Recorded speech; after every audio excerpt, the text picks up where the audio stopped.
All right, well, we will call this meeting of the City of Eureka Transportation Safety Commission to order. And we will start out with a roll call vote. Roll call. Thank you. Commissioner Griffith, Present. Commissioner Beaudry, Present. Commissioner Edrington. Present. Thank you. Commissioner Christensen. Here on Thank- Zoom. Thank you. COVID.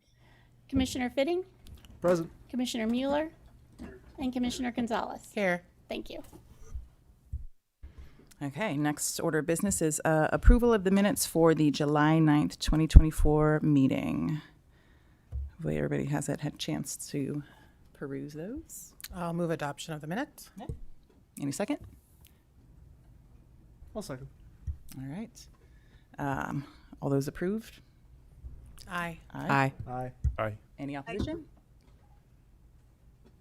All right. Then we will go into public comment.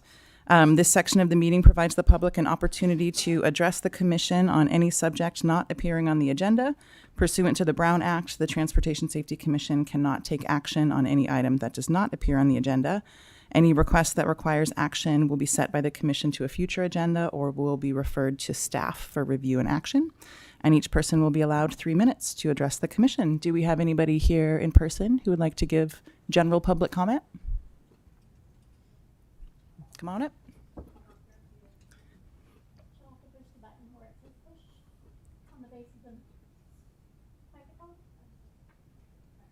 Oh, yeah, right hand. My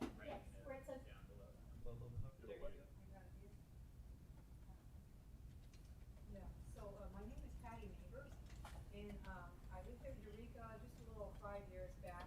This is my hometown, my back from San Diego. We can't hear you. Can you move the microphone down closer to your? Getting you at all. There we go. I'm at the corner of F and Hayes Street, and I'm noticing a lot of fast-moving traffic, and basically it's coming all directions, but F is the worst. And an example was last night when I finally got into bed about 10 after 11. Right away, it sounded like a racetrack. A race had started on F from Henderson, heading towards Boone.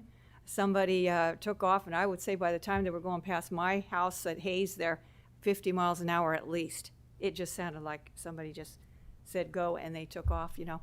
But so this has been a regular thing lately, and I'm feeling really a danger for anybody that has children, which I do have a family next door to me, 3 little children, starting at 4 and down to about 1.5.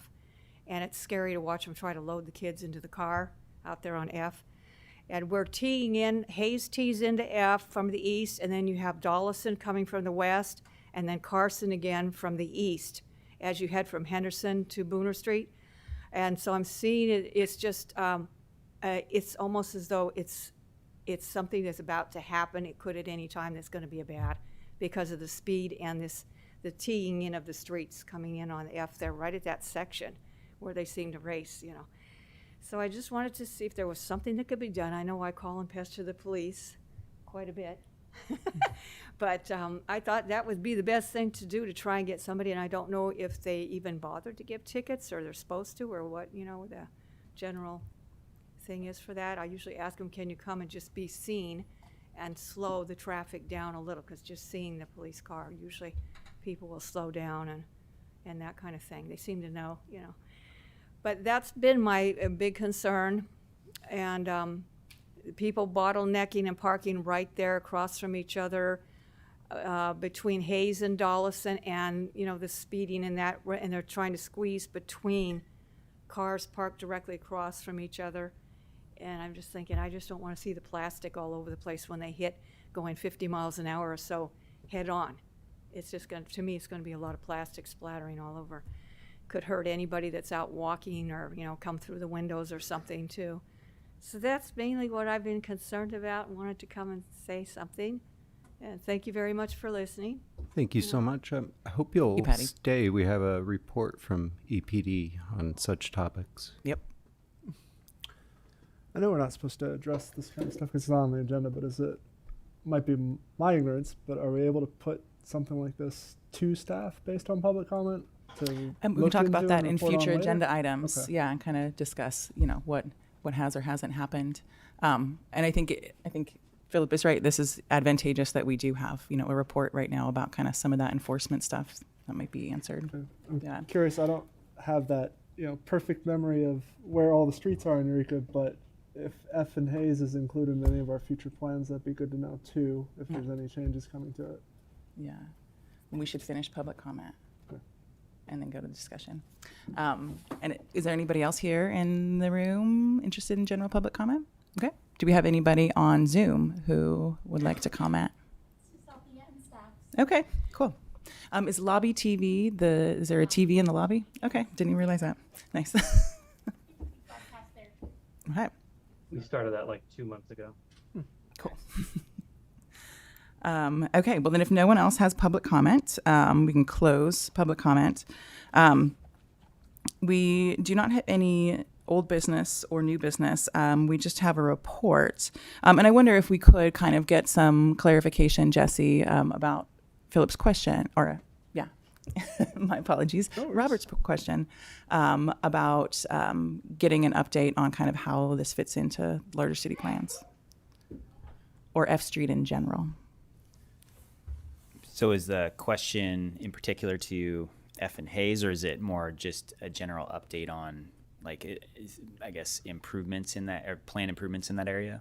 Well, I mean, I guess we're getting public comment about a specific intersection. I'm just curious if that intersection is included in any future plans for any kind of traffic shaping or any slowdowns or anything like that, because I know we have a lot of stuff going on. So Yeah, I don't think that one in particular comes to mind, but we'll definitely take, we get outside, we get feedback like this oftentimes, through our normal ways, like Public Works line. People will call in and report. Yeah, usually Jay takes those calls. And so we'll definitely take a look at what's going on there. And if it's something, we look at a lot of intersections in the city when we look at going after funding for projects, or if we have projects on the road, we'll definitely feed back into that. So we appreciate the feedback, though. It's good to know where things are, when people are seeing things that are happening. So we're always happy to hear that, and we definitely take note of it and include it, when we're doing our evaluations of future work. And I feel like I ask this question all the time because I always need a refresher. The best way for people to let you all know about particular things like this is to actually get in touch with one of you two? Question mark? It's really to come in, call into our Public Works line, because Okay. that's the best way to get to a hold of, make sure it goes to the right person, depending on what the call is about, because we'll get all sorts of calls. If it's directly related to traffic safety, that might get routed to Jay. If there's other things along those lines, it's just good to go through that main Public Works line to make sure we get to the right person to take the call, so we can get that information in and be able to see what we can do. Cool. Thank you. Well, now, if we don't have anything else on that, we do have a report from EPD, an update on staffing enforcement. Looks like we have the Chief of Police here. Welcome.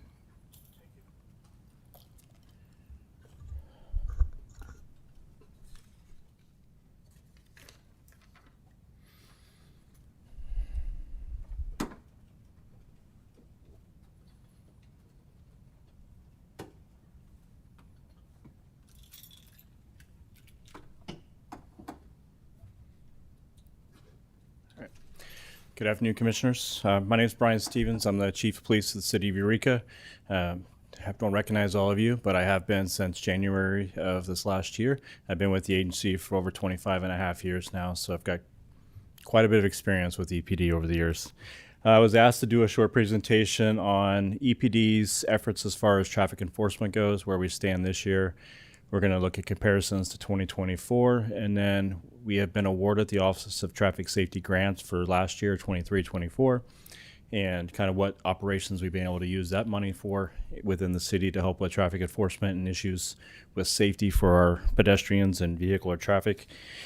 And then I will tell you that we have tentatively been approved for the 24-25 Office of Traffic Safety grant. It's in the final process of contracting, and once that's done and signed, we'll bring it to council for final approval. So we are looking forward to having more operations in the near future, and OTS recognizes the need for traffic enforcement in the city of Eureka and for the grant funding for us, so we're grateful for that. So to understand our efforts as far as what traffic enforcement goes and what our department looks like currently, we need to talk about staffing levels. Our patrol officers have been on 12.5-hour mandatory emergency schedule for well over a year, probably closer to 2 years now. We have numerous officers off for injuries and current vacancies, and those patrol shortages are having to be covered by our special teams of what we have left of special teams. So we're currently pulling detectives of our criminal investigations unit, from our drug task force, and from our community safety engagement team to fill those vacancies so we can meet our minimum requirements for patrol. On 12.5-hour schedules, it's a sergeant and a minimum of 4 officers on every watch. That's 2 watches a day. We hope to schedule 5, so there's a little bit of relief for them, but that's not always possible. But we will have to have, we maintain a level of 4 and a sergeant on patrol at any time. They are handling somewhere between 200 and 250 calls for service a day within the city of Eureka over a 24-hour period. So you break that down over 8 officers, they're each handling probably 20 calls a day for service. And that's just if they're calls. If they're actually reports and make arrest, we're talking hours of paperwork, and somebody's handling a lot more calls than somebody else. The Eureka Police Department has 47 allocated police officer positions, including everything from the chief down.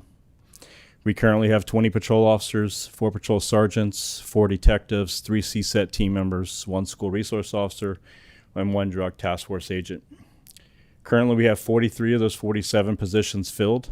3 of those that are still currently in the academy, and 1 is a lateral officer that we've hired, which is technically filling a position, but he starts Monday, and he's got to go to a 3-week recertification course before he can come back and actually operate in the state of California.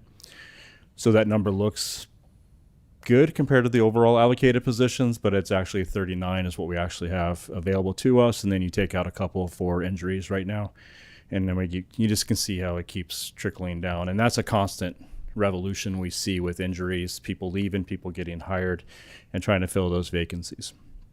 We currently have 4 people in backgrounds, 1 lateral officer from a local agency, and then we have 3 police recruits that are finishing up their background process, but they won't start the academy until January, which means they won't graduate until July or June, July, which means they won't be on the street as a solo police officer until next October. So you can see, well, the numbers look good. If you take all those numbers and everybody gets hired, we'll probably be fully staffed, but we won't see that true impact of being fully staffed until 2025. That's if nobody else leaves the department and we have no other issues. So in October 2023, we were awarded the Office of Traffic Safety OTS Selective Traffic Enforcement Grant, the STEP grant, for the amount of $55,000. This grant is to be used for traffic enforcement operations and participate in national traffic safety campaigns, and to get our officers to relevant trainings when it comes to traffic enforcement, DUI enforcement. Since we were awarded the grant, we've taken part in the following national events that are put on by OTS: National Walk to School Day, maintained a DUI BOLO program, which notifies the officers of repeat offenders. So these are individuals that have been arrested for DUI, prior DUIs. They've gotten warrants for their arrest, and those warrants are active. So we put that warrant list out every month so that we can try to locate those individuals, make them accountable, hold them accountable for their actions for their first DUI. But we see a lot of repeat offenders in a DUI program or in a DUI offender program, so we're trying to keep an eye on those and arrest as many as we can, and often we arrest them for DUI again. That's how we find out that they have the warrants to start with.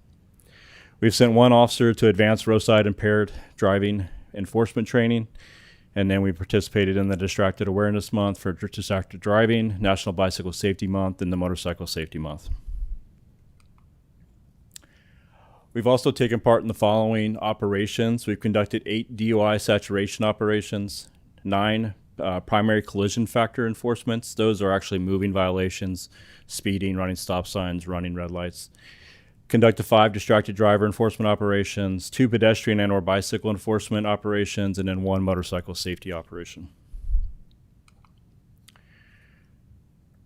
These operations have resulted in 173 total traffic stops, 61 citations written, 9 arrests. We've towed 10 vehicles, and we've issued a total of 72 vehicle code violations. So while we've only issued 61 citations, some of those citations had multiple offenses on them. That's how we get to the total number of violations we've cited for. We've completed 25 of the 69 funded operations within the grant. We've worked 225.5 hours, and we've trained 1 of the 6 required officers, and we have 3 that are scheduled to go to training, I believe, next month for the same field sobriety training, testing training. So this is just a comparison for some overall stats for EPD's traffic enforcement compared to last year. So in 2023, we conducted 2,766 traffic stops, cited 545 individuals, and gave out 1,979 warnings. From January to August 1st of this year, we've conducted 1,480 traffic stops, cited 269 individuals, and issued 1,106 warnings. We've arrested 74 DUIs this year already compared to 130 in 2023. And that's the slides.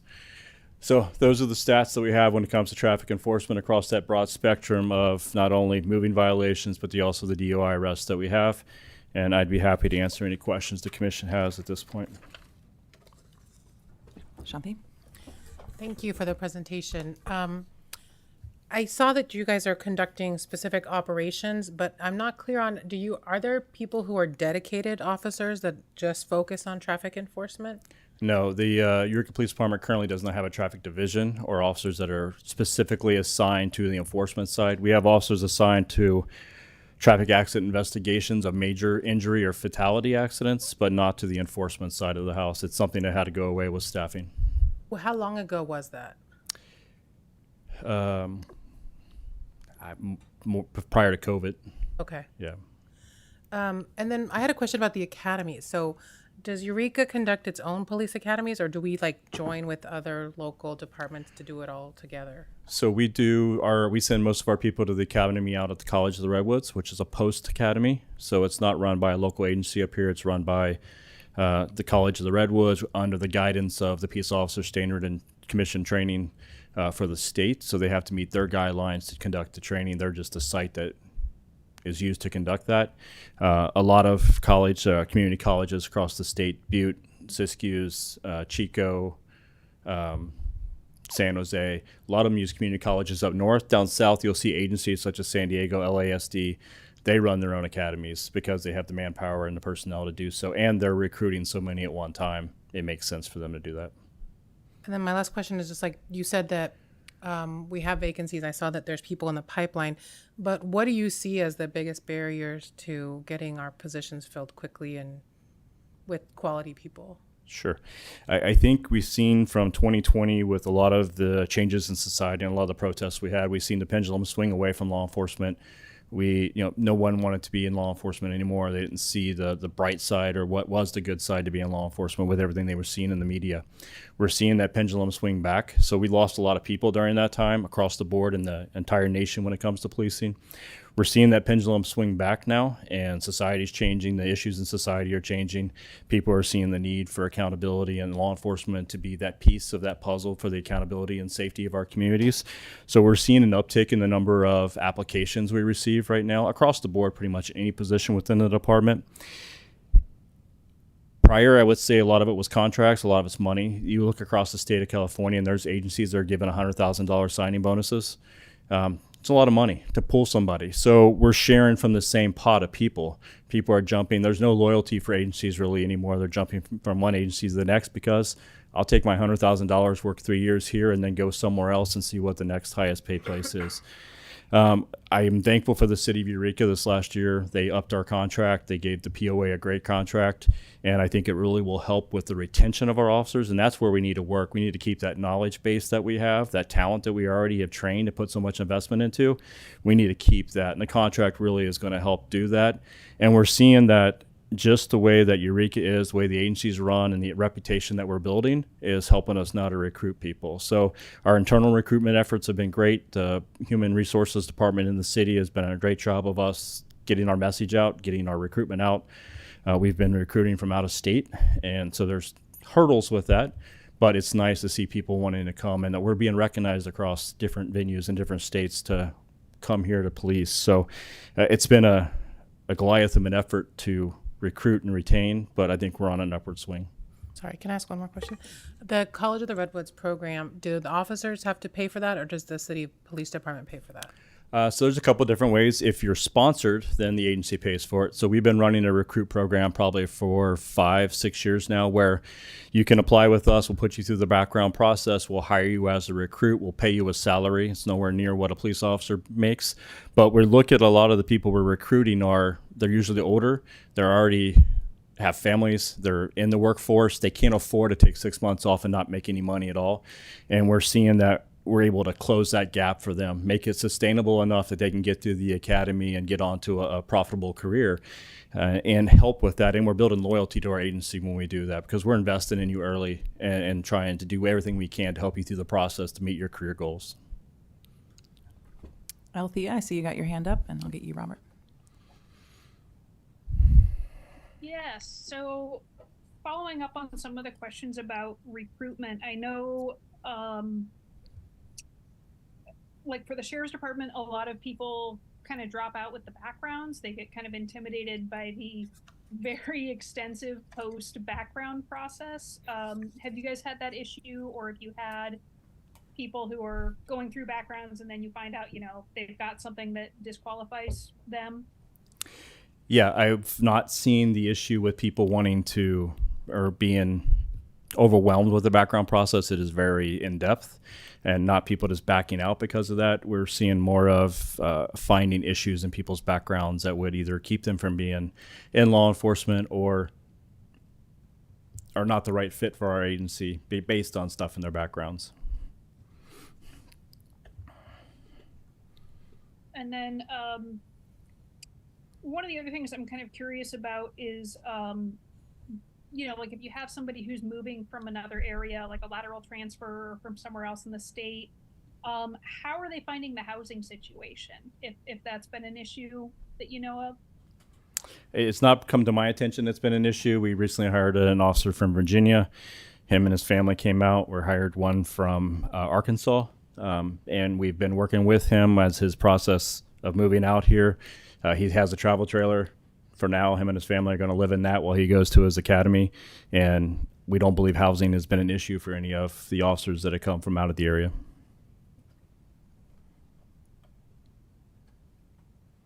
Of the, I think you said 250 calls per day, is there like a significant number of calls that would be better handled that aren't really something the police should be handling, or something that should be handled by a different agency if such an agency existed?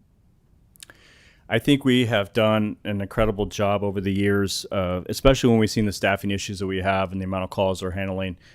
What calls do we need to handle as a police agency? What calls can be handled by our community service officers, which are non-sworn individuals that work in our department that handle non-suspect calls or cold calls that there may be a suspect for, but they're no longer on scene. We've done everything we can to disseminate those to other places so that the officers are handling the calls that the officers truly need to handle.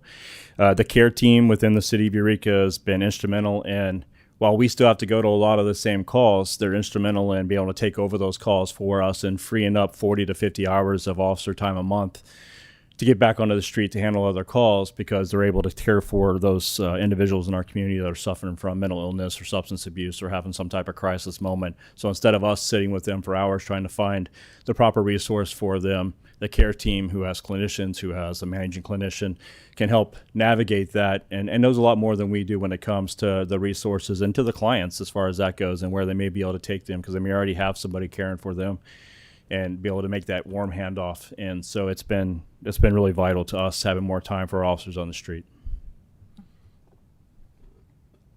And lastly, I'm going to ask about if you have done, or if you've considered, or if the grant would fund any pedestrian stings in which, you have a police officer in plain clothes trying to cross the street and drivers that don't yield to them get ticketed. I'm just wondering if that's something that's on the menu.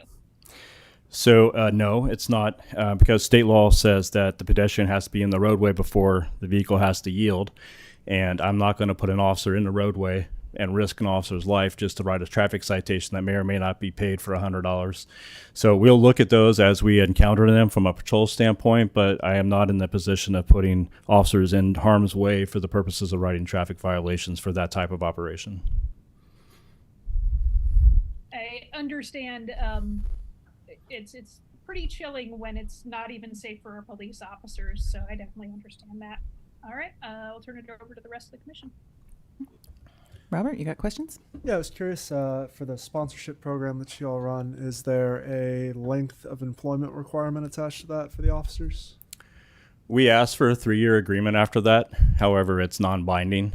We don't really have a recourse if they decide to leave early as far as trying to get repayment for that. It's gone through the court systems a couple times. There have been some victories and a whole lot of losses when it comes to be able to uphold that type of contract. So it's kind of a gentleman's handshake that we, hopefully through that process, it will at least dedicate 3 years to us. Okay. And you mentioned the CARE program. Which is that sponsored by like the local hospital? Is that a community group or? No, it's a city-run program under, I want to say it got moved under finance now. It was under the city manager's office. So they're city employees, city clinician, or hired as clinicians that work closely with our community safety engagement team to solely work with those individuals that we encounter who are suffering from some type of crisis. Would you say that their current staffing levels and ability to partner with you for those calls is adequate, or are there still gaps?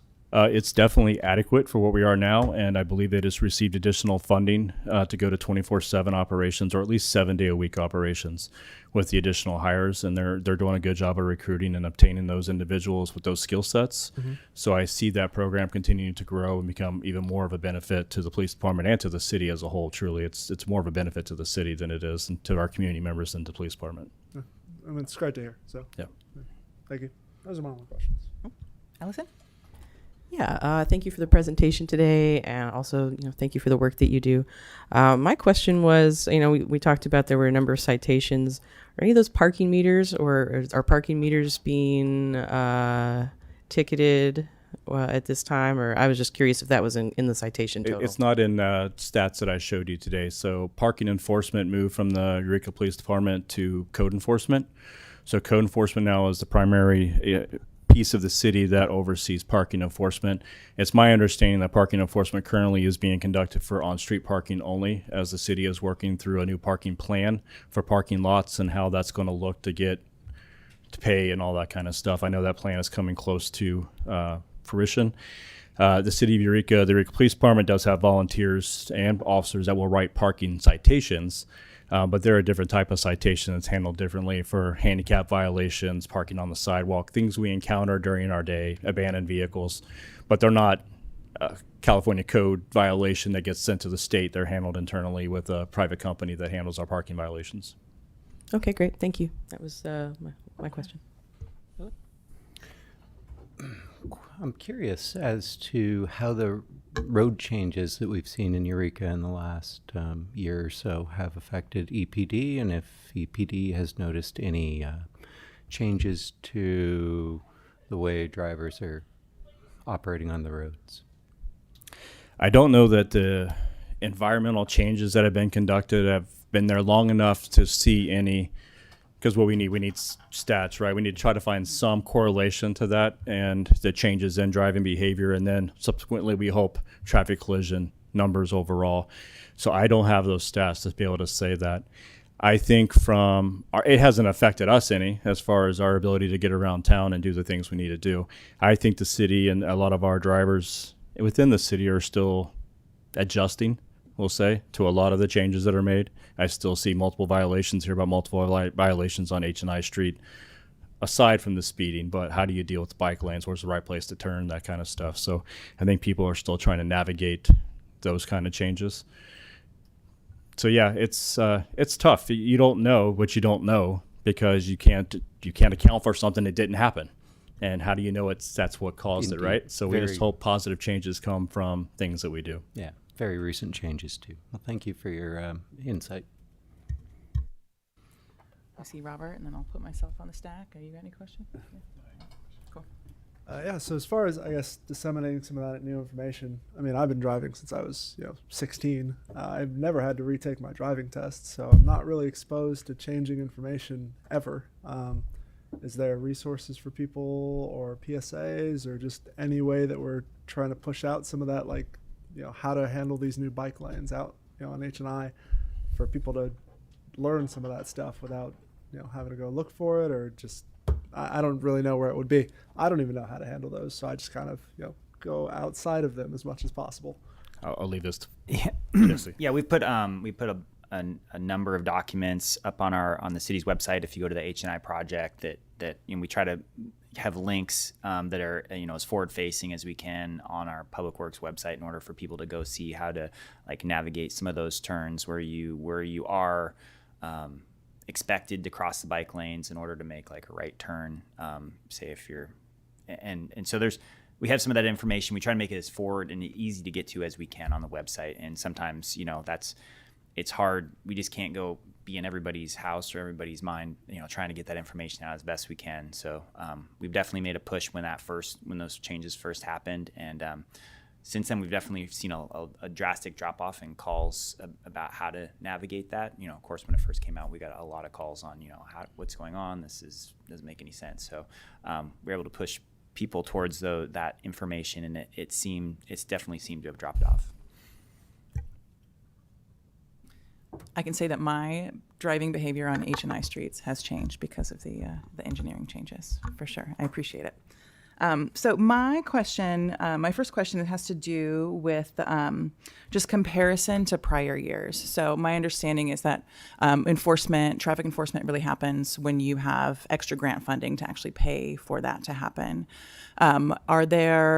Do you have data for any years prior to 2023? I'm just curious to see if we've seen if we would be able to look at the work that has been done by EPD and then look at collision data that we have for those years and see if there is a correlation and what that might be.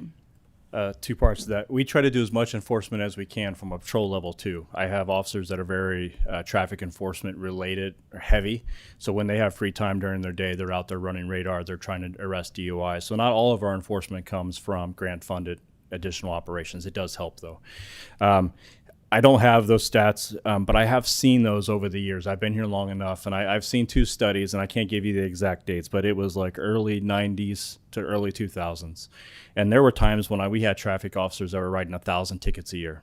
And so we're probably writing as an agency 5,000 tickets a year back when we had a full traffic unit and a full scope of officers. You look at the injury traffic accidents and those two same 5-year blocks that they compared, and it didn't change the numbers. And I will say over the years, speed enforcement, traffic enforcement doesn't correlate directly to a reduction in traffic injuries, collisions, or even traffic collisions altogether. Because we can't always be where the traffic collisions are happening. Have we stopped some intersections for a period of time and slowed people and made those intersections safer through enforcement? Sure, we have.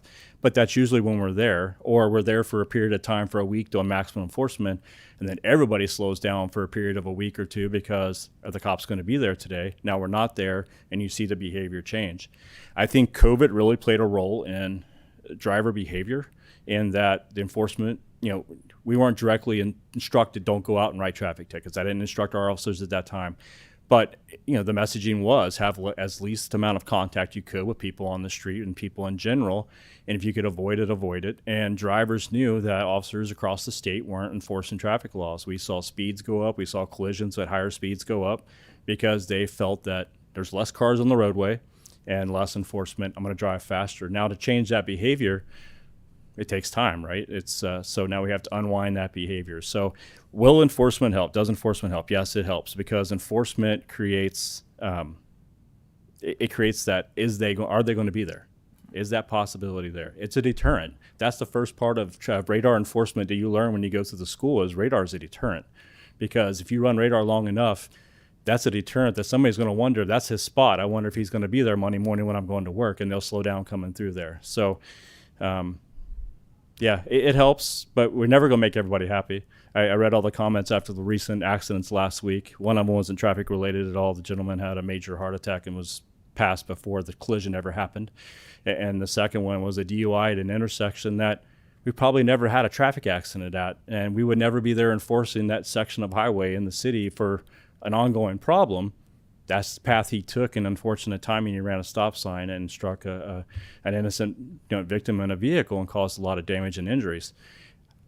put all the cops I have on the street any given day, and I couldn't avoid those 2 collisions happening. So we will do our best. We try to do our best to enforce the traffic as we can. We try to address the areas during our special enforcement operations under OTS that we get complaints on. So Hayes and F, other areas where I'm getting constant complaints of speeding vehicles, we try to ask those officers that are doing those primary collision factor days of enforcement to spend some time in those areas and be seen. But that's not always in line with what the times that people are saying the complaints are coming in and things. So, but we do our best to try to address and adjust as we can. Yeah, it kind of reinforces that, like, that there are the 3 E's, right, of traffic safety, right? You have enforcement, engineering, and education, right? And none of those things is the one answer, though I'm a fan of engineering and education myself. But it would be really cool. We do have a transportation safety action plan update subcommittee. Theoretically, we have not yet met. But it would be really interesting to be able to have that data if you do have that available and can maybe share it with Scott or something, just to kind of enrich our discussion about all of those things. And to really just to be able to look at, we can see over the years, different collision data and accident information, but to see how those things work together. Just I would ask that you keep in mind stats can be not manipulated, but are not the honest truth either, because there was a period of time from we went to our current system in 2018 till now where we don't take traffic accident investigations on non-injury traffic collisions unless there's some other factor like no driver's license, no insurance. So you're going to see a whole lot less non-injury traffic collision reports that we've reported than you might see in 2018 before we made that change. So just keep that in mind too. There are changes that have happened across time that will affect the numbers for sure. And can either you or Scott refresh my memory to those? Because we do get, so the collision data that we would normally get comes from Switters. Yeah. But is there any sort of data that is available that has non-collision accidents? Do insurance companies kind of keep any of that? So, if those other things exist? I mean, we probably could run a report just from our CAD. So just how many people have called to report a non-injury traffic collision. But there may not be any supporting data for a lot of that other than somebody called and we may or may not have dispatched somebody out, because a lot of them will take over the phone now and dispatch will handle how to share information together. Interesting. That's really interesting. And you have one more question, but it seems like yours is probably related. Is it directly related? If you want to, yeah. You mentioned enforcement. Yeah, it wasn't all. You mentioned enforcement and engineering. So I guess there was a couple thoughts that came to mind. When you're out doing enforcement, giving speeding tickets or moving violations, anything like that. Is this something that engineering and the police department have discussions about to maybe point out problem areas that engineering could look into? Or is this y'all are doing your job and that's about it? There's no real back and forth there. I think there are certain times that we have noticed changes in traffic behavior and asked about traffic surveys. Is this truly the best speed for this roadway? And then the next time around, it gets addressed or adjusted if it can be. Or if the data shows that is the correct speed, then it is. And we're able to answer back to some of the community members too that way when we have that knowledge. So if we see issues, sure, we'll bring them up. I'm not an engineer, so what I'm looking for doesn't apply to what they look for. Yeah. I do agree that some of the environmental changes that we have made to our intersections probably have really helped more than the enforcement does. Mm-hmm. The delays in the traffic lights, the angling of lights at major intersections, the framing of the reflective lights around 6th and H and 7th and I and stuff. Those probably actually help more than a cop sitting there, because it does draw attention more to what's going on, countdown on the on the crosswalks, things like that. I honestly think they probably play a bigger role in traffic reduction, collision reduction than enforcement does. And I know you're asking for collision data for our TSAP group, but I'd be interested in speeding and moving violation data, because that could point to intersections or places that have potential for engineering solutions to slow and change that behavior. And I think engineering, the gap is that you guys don't have the eyes out there, and for the police, they're the eyes. They're catching all that stuff. So it might point us to places that we can look, and it could be interesting to see the collision data with moving violation and speeding, if that's available, if it's possible.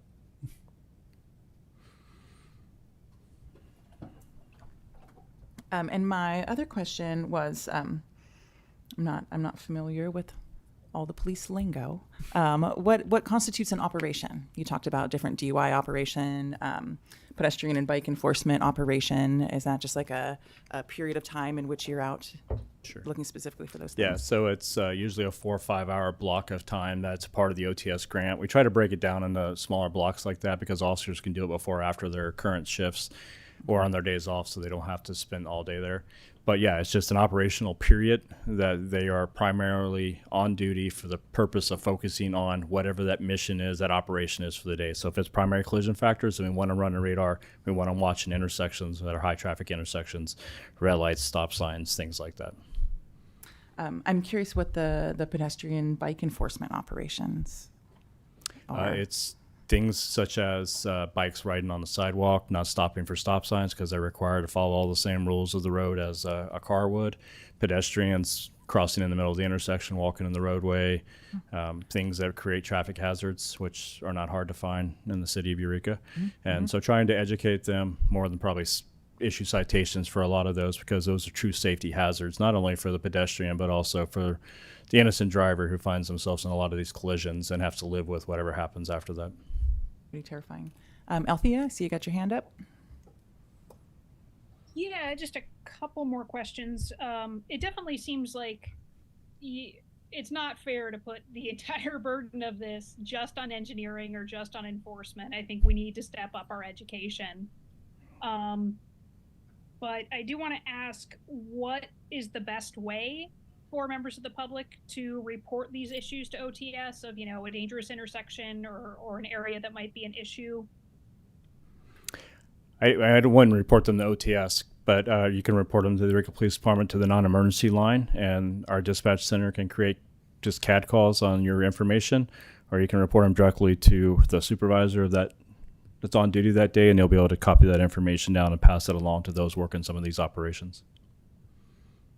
Okay, that's good to know. And then other question, how can we support, traffic enforcement? How can we make that more of a reality or an easier thing to accomplish? From the standpoint of... Yeah, I would say both as commissioners and, members of the public. How can we best support this?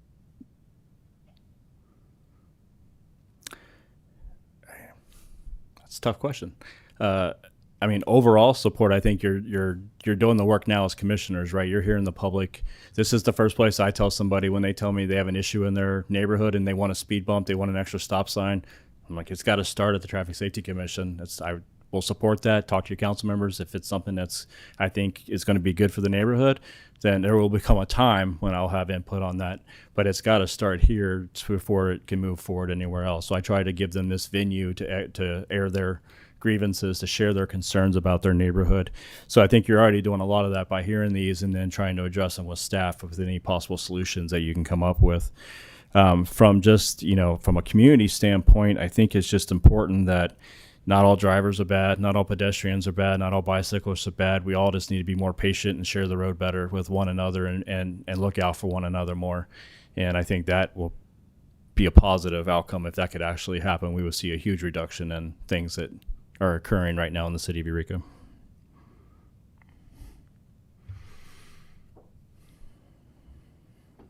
So everybody just be nicer.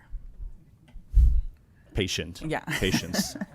Does anybody have any further questions for Chief? No. All right. All right. Thanks Thank you for all. the report. Thanks for the work you do. Appreciate it. Thank you. Thank you. All right. And we don't usually take a public comment on reports, so we'll just move on to the next. We've got some subcommittee updates. If any of the subcommittees have updates, City of Eureka bike plan. The task force has met again. And we're waiting for a draft, right? We're still just waiting for a draft. So that's the update. All right, waiting for a draft. Do you all have any idea when the draft is coming?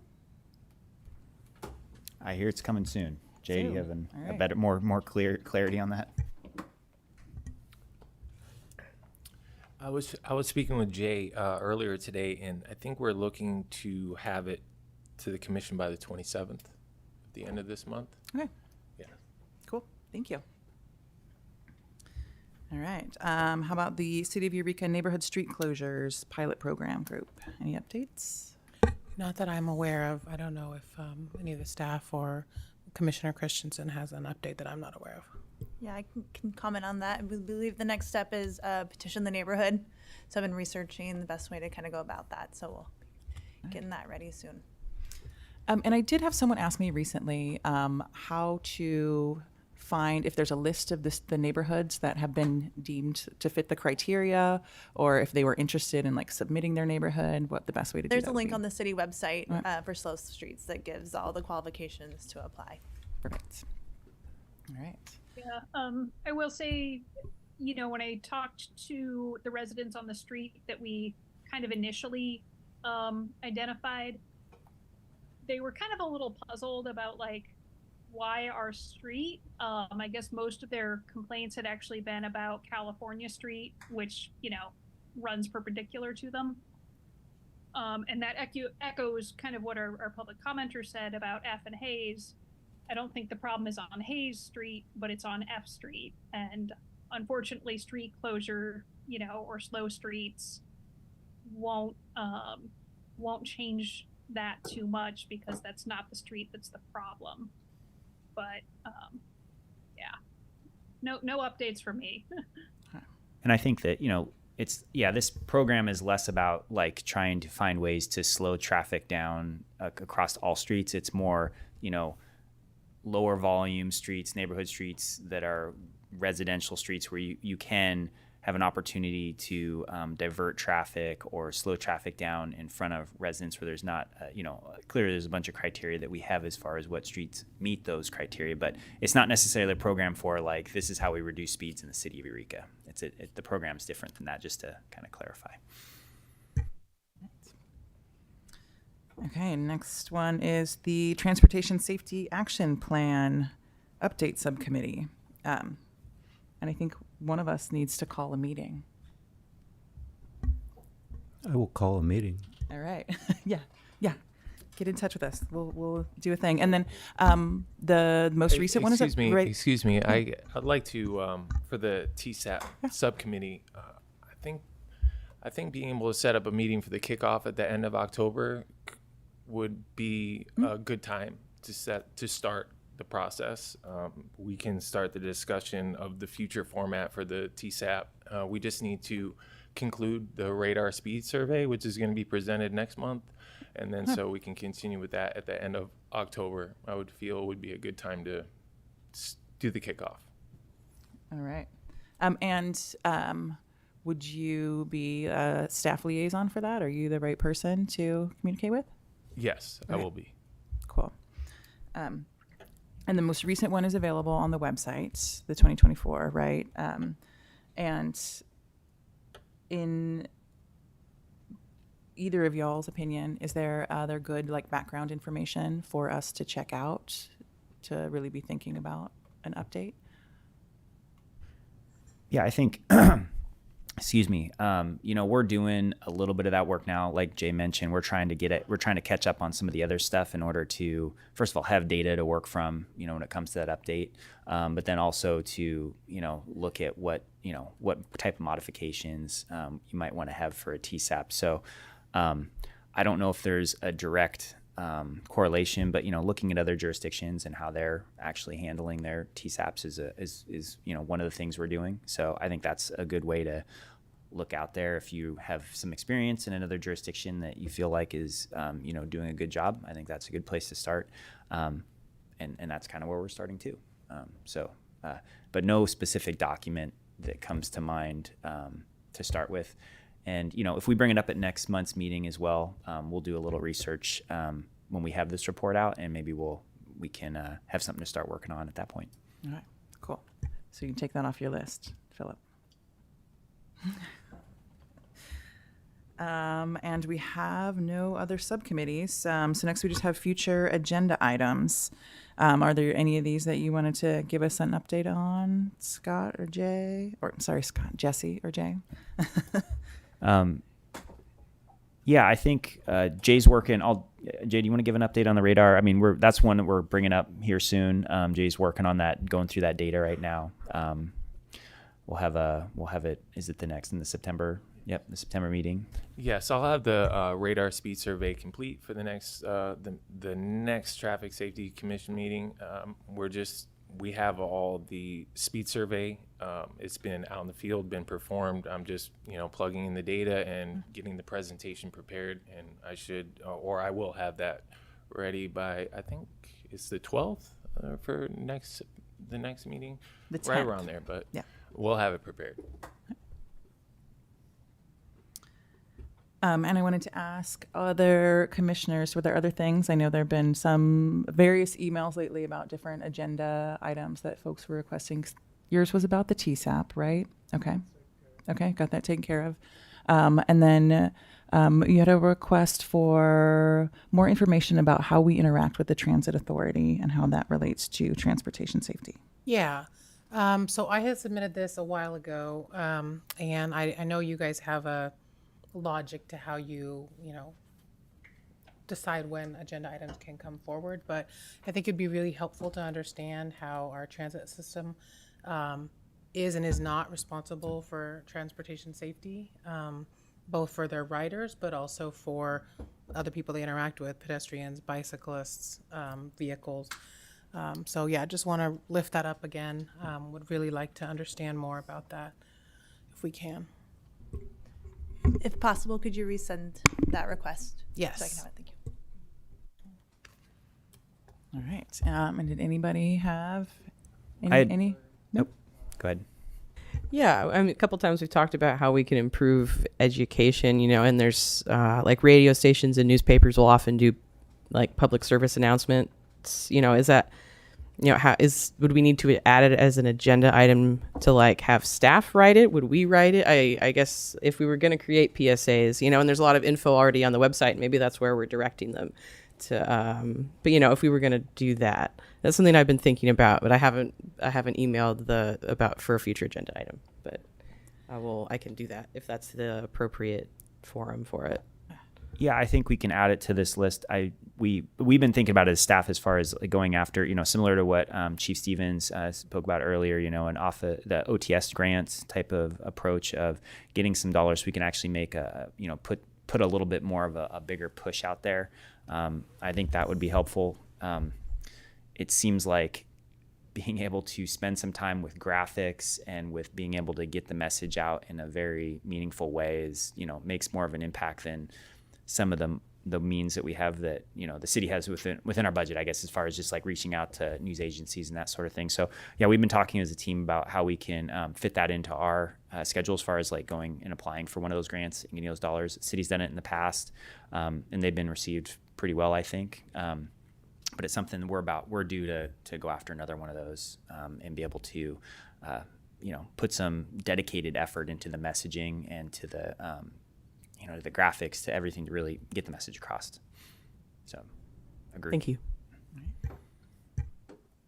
And it sounded like you were going to say something as well. Yeah, I know there's one on the agenda, future agenda about a report on potholes. I'll just give a mini report now about we're making a push with our maintenance staffing to have we're bringing in a specialist that we're going to work with some of our equipment, some of their equipment to kind of do a week-long push on pothole maintenance in the city. We try to stretch our dollars the best we can when it comes to pothole maintenance. This last winter was really rough with all the rain that we got, and it just made things, exponentially worse. And everybody noticed it. We noticed it. It's a thing. And so we've had we're making a big push though. I think I believe it's next week that you'll see in some streets we're gonna be we have a crew coming in for a whole week. we're going to work with them and dedicate a lot of staff time to getting out there and doing some work on and some more meaningful patches rather than just like throwing some hot mix in a hole. We're going to do a lot of grinding and paving on some of the rougher areas. So it's not going to be like large what we would do with our maintenance paving, where we're like what we have coming up hopefully in the fall, where we're looking at like Myrtle or Harris or H Street, where we have a contractor in for multiple $1 million. This is going to be more maintenance, staff level repair of potholes. So I thought that might fit part of this request for a report, but that's part of what we're doing right now. And we have a lot of new staff on that crew, our street maintenance crew, and they're learning how to use their equipment we have, and we have decent equipment. So we're trying to get everybody trained up. We're trying to be efficient as we can with that, and so we're working at it. Will you be doing any PR to let the world know that you're filling potholes? Because I think people will be really ecstatic to know that. We may be. I'm not leading that effort, but I think it is a good idea. I'm guessing Public Works phone call or website for reporting potholes for the general public to point them out to you? Yeah, that's our process. You call in the Public Works line. We log it into our system. That system generates a report, and that it goes out to our maintenance staff. And they do an investigation. Depending on what it is, it goes on to the list of work to be done. See, starting to learn. All right. Well, is there anything else that we need to discuss, or shall we adjourn until September 10th at 3:30 p.m.? All Move right. to adjourn. All right. Thanks.